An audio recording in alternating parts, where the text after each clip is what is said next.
Hello again, everyone. Welcome to Washington Gun Law TV. I'm Washington Gun Law President William Kirk. Thanks for joining us.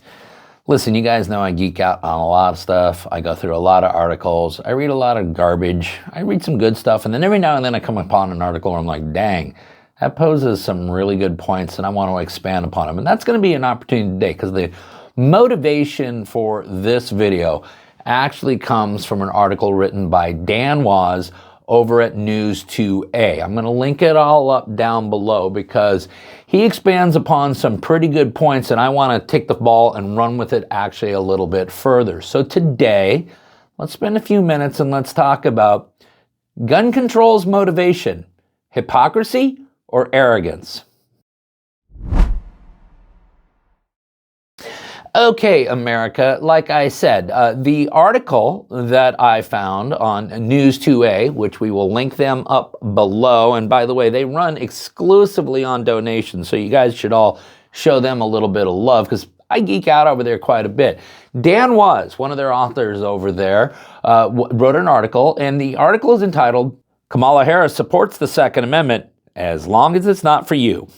And what this is the tale that, as you know, former vice president, former Democratic designee for president, has been cut off from Secret Service detail. Now, typically a former vice president normally gets about 6 months of Secret Service, so she got that. But President Biden had actually extended it to 18 months. President Trump reconsidered that.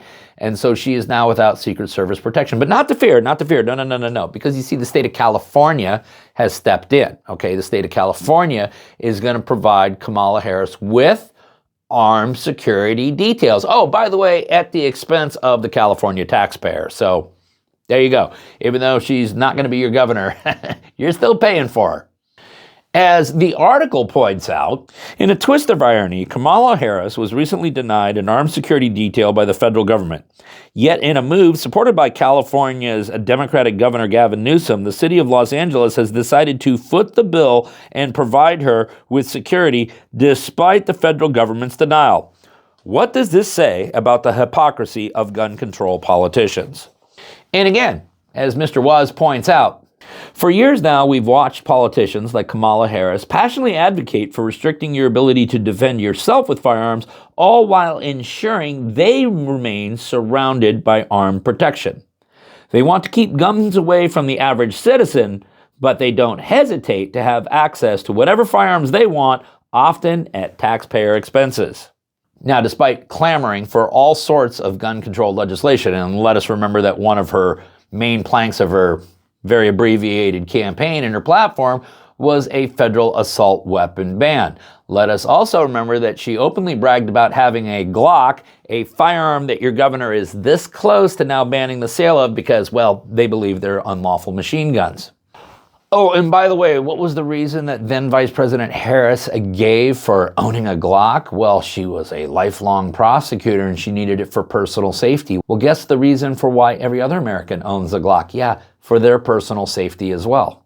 And listen, it's not Kamala Harris that's alone in this. Governor Newsom, Mayor Karen Bass, and a list of politicians, far too long to list on this video, have all demonstrated the same level of hypocrisy. As Mr. Waz points out, though, this is a much deeper problem than you may think.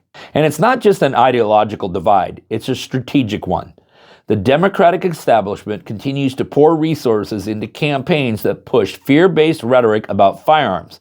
The message: guns are dangerous and you shouldn't have them. But you see, that messaging works. Because, as Mr. Waz again points out in the article, but the hypocrisy doesn't end with Harris or Biden. The real kicker comes when you see how these policies are sold to the public. If you've ever talked to a neighbor or even a family member who insists that Harris deserves extended security protection, it's clear that this propaganda has sunk in. The message: Kamala and her allies are entitled to personal safety, but your right to protect your family should be subjected to strict regulations.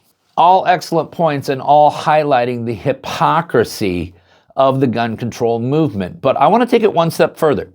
I want to ask you some questions, and I want to hear your responses down there in the description box. Is this really about hypocrisy, or is this actually about something even worse than that, arrogance? And let me explain. We believe that our inalienable rights were given to us by our Creator. And the most quintessential, the most basic of human rights is not the right of self-defense. It's not the right to keep and bear arms.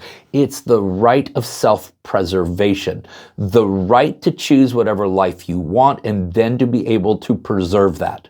And I think we can all agree that every human life is a unique human experience worth preserving. Every family's journey is a unique family journey that is worth preserving, and that we and we alone are responsible for preserving that.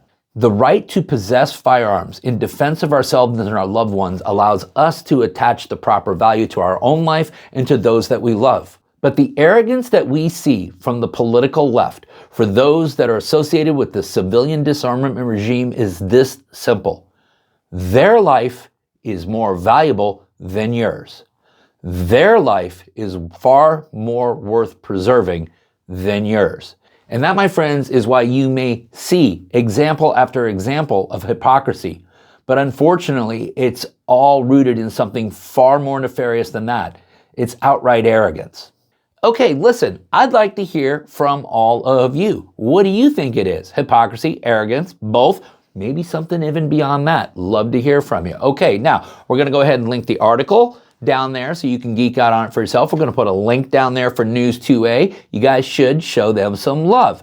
Now, if you got any other questions about this or anything else related to what's left of our Second Amendment rights, you should know how to get a hold of Washington gun law by now. But if you don't, down there in the description box. If you got an idea for a video, you click that link there. You know what to do. If you want to subscribe to the monthly newsletter, that information is down in the description box. And then finally, and most importantly, America, let's everyone remember that part of being the lawful and responsible gun owner, like we talk about all the time here, is to know what the law is in every situation and how it applies to you in any instance that you may find yourself. Until next time, thanks for watching and stay safe.